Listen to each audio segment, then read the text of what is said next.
जानिए भविष्य में चीनी होगा कि नहीं होगा आपको। चलिए, आज का वीडियो बहुत ही मज़ेदार होने वाला है। यदि किसी के गर्दन के पीछे ऐसा निशान है, काला काला धब्बा है, टैग है, तो समझ लीजिए कि आपको भविष्य में शुगर होने वाला है, यानी कि आप इंसुलिन रेजिस्टेंस के क्षेत्र में आ रहे हैं और आगे जाकर आपको टाइप 2 डायबिटीज़ मेलाइटस हो सकता है। आज का जीवन के समय में खान पान रहन सहन में बहुत ही बदलाव करना जरूरी है, नहीं तो युवा अवस्था में ही आप इंसुलिन रेजिस्टेंस के शिकार हो जाएंगे और आपको चीनी हो सकती है।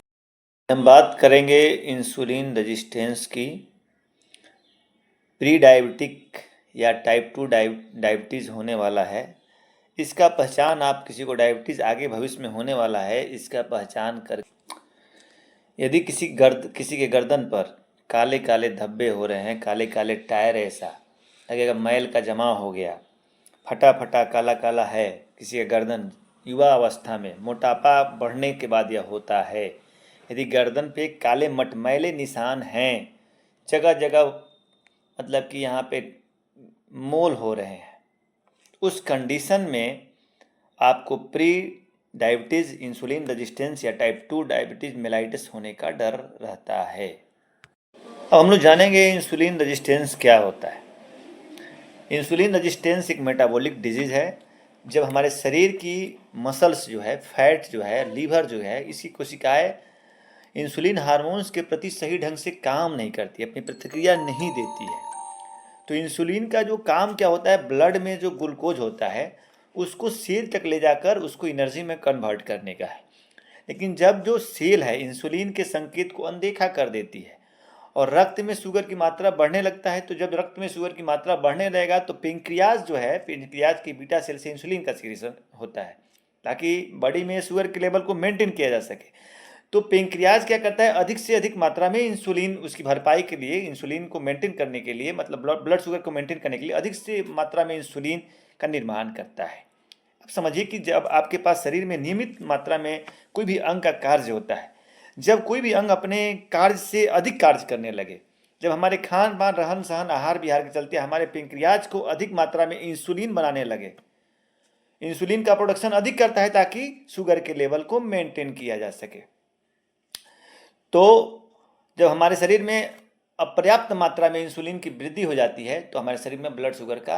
लक्षण बढ़ने लगता है और उसको हम लोग प्री डायबिटीज़ और टाइप 2 डायबिटीज़ मेलाइटस डेवलप होने का चांस उसमें हो जाता है। यदि किसी को भी गर्दन पे काले निशान हो रहे हैं, मटमैला निशान हो रहा है, वहाँ पे मोल है, जो कुछ लोग बोलता है कि ईला हो गया है, यह सब डेवलप हो रहा है, तो समझिए कि आपको डायबिटीज़ के पहली वाली अवस्था प्री डायबिटीज़ में आप जा रहे हैं। आपके बॉडी में इंसुलिन रेजिस्टेंस डेवलप कर रहा है। किसी भी अंग से उतना ही काम लिया जाए जितना ज़रूरत होता है, लेकिन जब कुदरत के दिए हुए नियम के विरुद्ध हम जाएंगे, कुदरत का जो अंग कुदरत ने हमें दिया है जिस काम के लिए, उस काम से हम लोग ज़्यादा वर्क कराएंगे, जब हम लोग पेंक्रियाज से ज़्यादा इंसुलिन का प्रोडक्शन कराएंगे, तो जो सीमित मात्रा में जितना हमारे पास भंडार है वह सब खत्म हो जाएगा और बाद में हमारे शुगर के पाचन के लिए पर्याप्त मात्रा में इंसुलिन नहीं मिल पाएगा, तो हमको डायबिटीज़ होने का खतरा बढ़ जाता है। तो अब इसका जो है शुरुआती अवस्था में हम लोग कैसे पता लगा सकते हैं बिना जांच के किसी को इंसुलिन रेजिस्टेंस तो डेवलप नहीं कर रहा है। तो जो गर्दन पे काला काला जो रेखा होता है, रेखारी होता है, जिसको एकेंथोसिस नाइब्रिकेंस कहते हैं, तो खास करके गर्दन में, जांग में, कांख में आप देखिएगा वहाँ पे मटमैली त्वचा हो जाती है, स्किन में टैग होने लगता है, छोटे मोटे मांसल उभर हो जाता है। जिसको प्री डायबिटिक या इंसुलिन रेजिस्टेंस डेवलप करेगा उसको बार बार भूख लगेगा, अधिक भूख लगेगा और उसको लगेगा कि हमेशा थकान महसूस होगा, हमेशा सोए रहेगा, हमेशा सोने का प्रयास करेगा, उसके शरीर में चुस्ती स्फूर्ति नहीं रहेगा और वजन लगातार बढ़ता जाएगा और पेट लगेगा बेली के आकार का, डमरू के आकार का पेट बाहर बिकने लगेगा। और हाई शुगर का लक्षण जो होता है बाद में पॉलीफेजिया, पॉलीडिप्सिया, पॉलीयूरिया, ज़्यादा पेशाब लगना, ज़्यादा पेशाब होना, ज़्यादा भूख लगना और धीरे धीरे धुंधला भी दिखाई देने लगेगा। इसमें क्या होता है कि आदमी अधिक मोटा होने लगता है और इसका जो है हमारा सबसे मेन कारण है एक्सरसाइज नहीं करना, फिजिकल एक्टिविटी नहीं करना, फास्ट फूड का सेवन ज़्यादा करना, चीनी वाले सामान का ज़्यादा सेवन करना, मैदा वाले सामान का ज़्यादा सेवन करना, बर्गर पिज़्ज़ा ये सब का ज़्यादा सेवन करना, रिफाइन का ज़्यादा सेवन करना, कार्बोहाइड्रेट डाइट का ज़्यादा सेवन करना। अनुवांशिक एवं बढ़ती उम्र भी इसका कारण है। मतलब कि अनुवांशिक मतलब जेनेटिक, माता पिता को है, दादा दादी को है तो आपके पास जोखिम है होने का। और 40 साल के बाद यह धीरे धीरे होने लगता है। और ख़ास करके महिलाओं और बच्चियों में जब इंसुलिन रेजिस्टेंस डेवलप होता है तो उसको PCOS, polycystic ovary syndrome develop होता है, फैटी लीवर डेवलप होता है और इंसुलिन रेजिस्टेंस में जाता है। तो यह सब चीज़ करना है। इसकी रेगुलर निगरानी के लिए हम अगर गर्दन पे देखेंगे काला काला टार बन रहा है, हमेशा 6 महीना 1 साल पे SB1AC का जांच कराएंगे, फास्टिंग ब्लड शुगर जांच कराएंगे, इंसुलिन रेजिस्टेंस का जांच कराएंगे, फास्टिंग इंसुलिन टेस्ट कराएंगे, लिपिड प्रोफाइल का टेस्ट कराएंगे, उसमें ट्राइग्लिसराइड, लिपिड प्रोफाइल, कोलेस्ट्रॉल का लेवल को देखेंगे। और इसको सुधार के लिए हम लोग सुसज्जित भोजन करेंगे,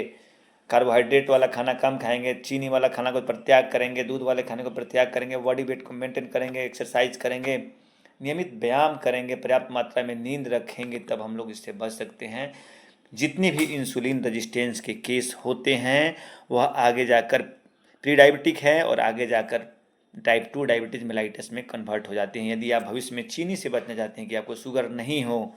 और जिनको भी देख रहे हैं खाना पीना पे कंट्रोल करें, और जिनके भी लोगों पे गर्दन और जांघ कांख में काला काला धब्बा बन चुका है वे लगातार निगरानी में रहें, परहेज करें, चीनी का सेवन एकदम नहीं करें, कार्बोहाइड्रेट वाले सामान का एकदम सेवन नहीं करें, अपने वेट को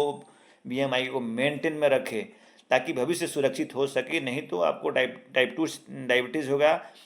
इंसुलिन रेजिस्टेंस जब डेवलप करेगा, फिर हाइपरटेंशन होगा, फिर स्ट्रोक का खतरा होगा, फिर हार्ट अटैक खतरा होगा, फिर किडनी की बीमारियां होंगी, मेटाबॉलिक डिजीज जितने भी होता है, कैंसर तक हो सकता है मोटापा से। मेटाबॉलिक डिजीज पे कंट्रोल करना बहुत ही ज़रूरी है।